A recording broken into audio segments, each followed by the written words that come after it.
Wednesday, June 15. Zari ang ingay.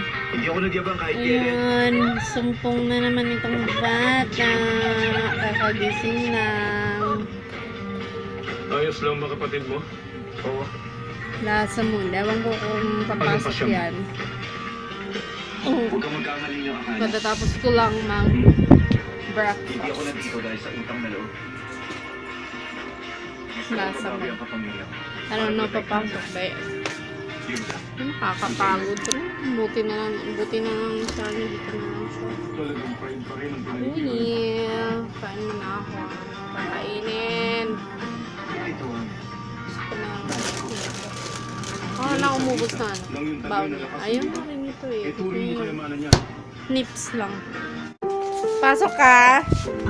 School ka? Ay rated PG. Ha? Patnubay at gabay ng Hindi. magulang ay Dito lang tayo. kailangan sa mga batang manunood. Dito lang tayo ha? Huwag kayang mawala ang tagumpay. Luluto na ako ng ulam. No, yung dalawang chicken na nag-iwan. Yan, pinakuluan ko muna. Tapos, i-fry ko na lang. Yun na lang yung ulam namin. So, dalawa lang naman. So, yung iba, luluto na ako ng ibang ulam. Sa kanila ang dalawa ni Papa. And kasi dun sa school magla-lunch yung dalawa. Kaya kami lang dito ngayon. Kakain. Yes. Yung next vaccination ni baby ni Kuya is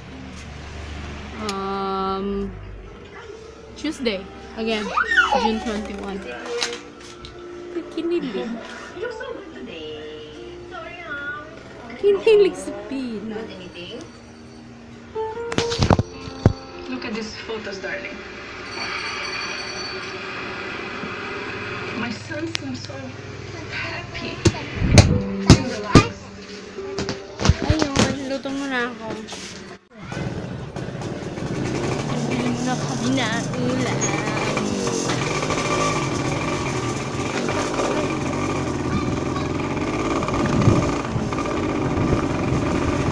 Tatay.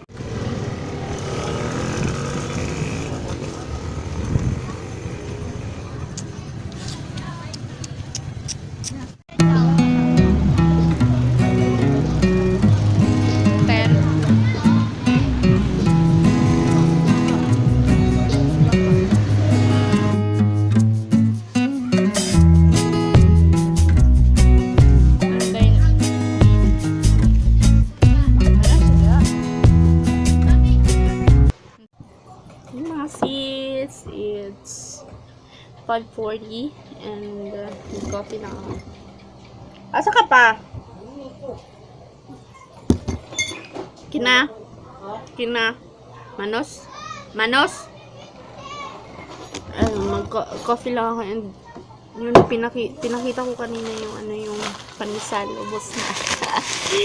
Gutom na yun din. Ayun, dito kasi si Papa kaya medyo nahiya akong vlog. Minsan, minsan nahihiya ako, minsan din hindi. May time na hindi ako nahihiya. I don't know. Sige. Pero okay lang naman sa kanya. Wala naman siyang ayun, coffee lang tayo. And nakabili na ako ng yung ulamin namin ngayon is yung tawag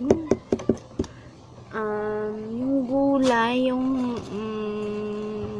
lauwi. Yun, maglalauwi ako. Yung ilalagay ko lang is yung sardinas. Excuse me. Ito, yung sardinas. Kasi, na kami sa sa karne. Kasi every, 15 days may nagde-deliver ng karne sa amin. 3 kilos per deliver. Kaya, medyo na, kami eh. Umay na. Kaya, oh my gulay. Nag-ice na ang juice.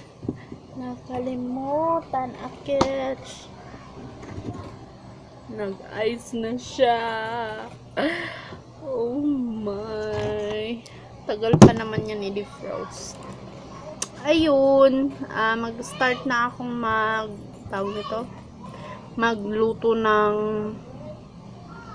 halaoy. So, yun. Later. And marami na naman akong tutupiin. See, guys. See that one? Oh, yeah. Meron pa sa labas. Hindi pa natuyo. Kaya, it's naman's life. And update nga pala sa ni Pauline. Yun. It's like third day. Hindi na siya pumasok. I feel bad, but yun ang baby pa naman siya, and di pa naman talaga time talaga na mag-school siya kasi, baby pa siya, diba, 2 years old, nursery is 3, so yun, baby pa siya, so hindi muna namin pipilitin kung ayaw niya, so yun, maluluto muna ako. Later na lang. Yan, puntahan muna namin yung teacher ni Maya doon sa bahay nila.